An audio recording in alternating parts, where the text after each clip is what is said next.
Hello, hunters! As you probably know, Chapter 2 has completely shaken up the Moko meta. Historically dominant weapons fell from grace as others emerged to the top as meta-defining options.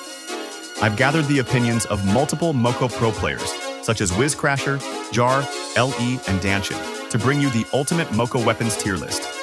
So, without further ado, let's get right into it.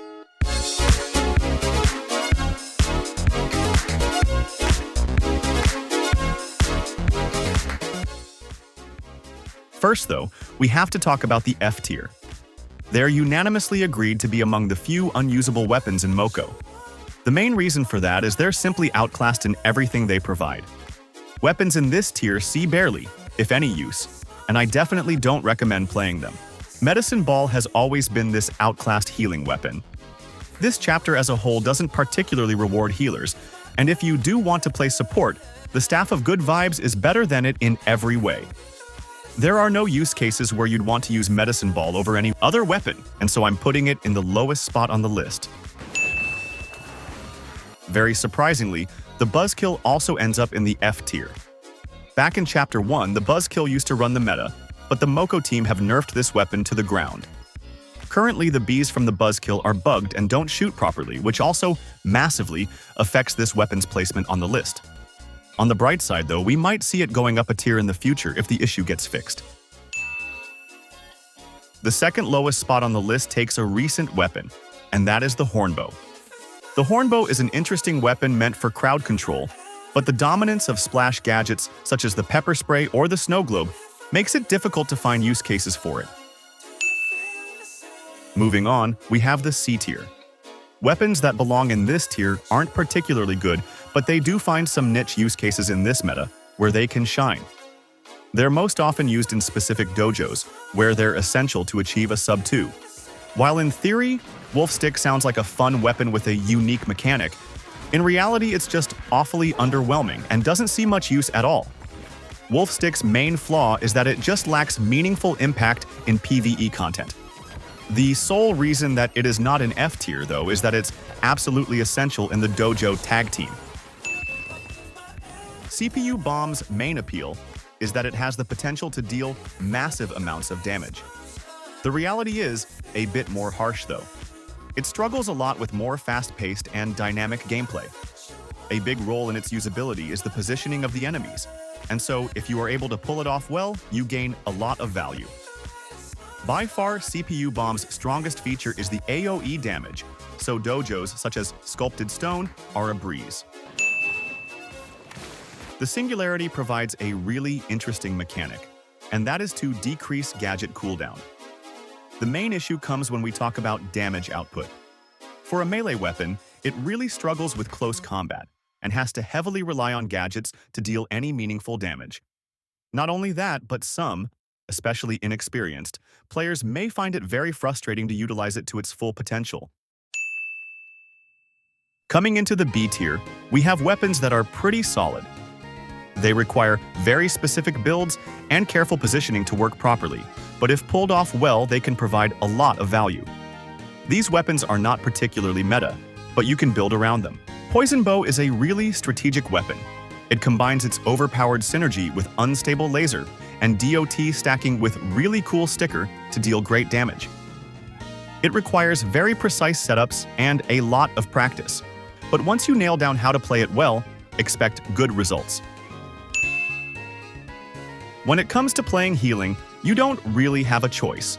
Staff of Good Vibes is the only rational option. Yet, as you might imagine, its role is strictly limited to support, which kind of limits its flexibility. The problem is that this season doesn't particularly reward healers, which is a shame. Still, if you can utilize it well, it's a weapon I surely recommend. The Monster Slugger is a staple in the game. You obtain it right at the beginning of your journey, and as you progress, you develop a playstyle. While it was not great in Chapter 1, it has been buffed, which bumped it up to B tier. As you can guess, this weapon is very beginner-friendly and easy to use, but you have to know what you're doing to unlock its full potential. The Monster Slugger is great at dealing with large swarms, which is why it's very good at catch me if you can. But it has a tough time dealing with ranged targets. The placement of this weapon on the list might have been the hardest decision by far. The problem being that there has been no consensus on how strong this weapon is. One thing is for certain, it deals great melee damage, which makes world farming with the Jaded Blades so much more convenient. Problem being that it is very vulnerable to enemy damage, as you have to get into point-blank range to deal any damage. Because of this fact, it requires excellent gear and positioning to work well. As you probably might guess, researching, compiling opinions, and editing videos takes a lot of time. This is why, if you're enjoying the video, I would definitely appreciate it if you subscribed. mo.cademy is still a growing channel, and your support really means the world to me. With that, let's get right back to the tier list. The A tier is where we start getting to the good part. These weapons aren't as versatile as the ones in S tier, but they can dominate in specific scenarios. 𝗀𝗏𝗃𝗀 is a decently straightforward weapon. It is very good at dealing with swarms, and it has great synergy with Snow Globe. When it comes to crowd control, there really isn't a better choice. One flaw it has, though, is that it's a melee weapon, which means you have to come very close to enemies in order to hit them. The Techno Fists have historically always been a very dominant weapon, and even now they make up a big part of the meta. Fast cooldowns allow for gadget combos. What makes this weapon so good and flexible is that it can be used both solo and in groups. The S tier is the cream of the crop.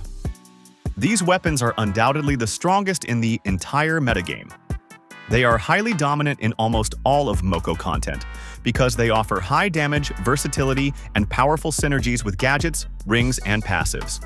If you want to be a tank for your team, your best bet would be 𝗀𝗏𝗃 and Shield. There is really no arguing that this is the only tank weapon. For this reason, its usability is strictly limited to the tank role, but that doesn't matter. In late-game MoCo content, having a tank on your team is essential. And so without 𝗀𝗏𝗃 and Shield, some rifts would be pretty much impossible. Of course, tanking is not for everyone, but it's a weapon that is essential in the meta.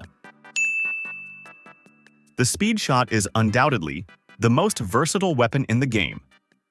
You can use it in combination with really cool sticker and vitamin shot for overwhelming damage output, or with pepper spray and smart fireworks to be a hybrid between AoE and single target damage. Speaking of, the damage that this weapon does is just ridiculous, and it stays consistent even if you're moving.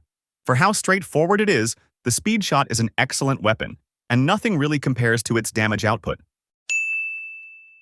And for the best weapon currently in the game, it's the Portable Portal. I mean, what did you expect? This weapon is just absurd. After a rework it has received back at the beginning of Chapter 2, you can now use one gadget of choice after the portal has charged up. While its main attack lacks meaningful damage, the previously mentioned feature enables you to abuse the onslaught of gadgets to easily clear various dojos and rifts. While, yes, it's harder to use than, for example, the Speed Shot, if utilized properly, it can provide unbeatable value. And this is how the final tier list looks. I just wanted to thank you guys for watching until the very end. Yet again, this video took me a long time to make, and I'm very grateful for each one of you who watched the entirety of it. For that same reason, I'd love it if you showed support by liking, subscribing, or even leaving your opinions down below. I make sure to read every comment, so if you have any opinions to share, I'd love to hear them as well. And with that, the video is over. See you in the next one.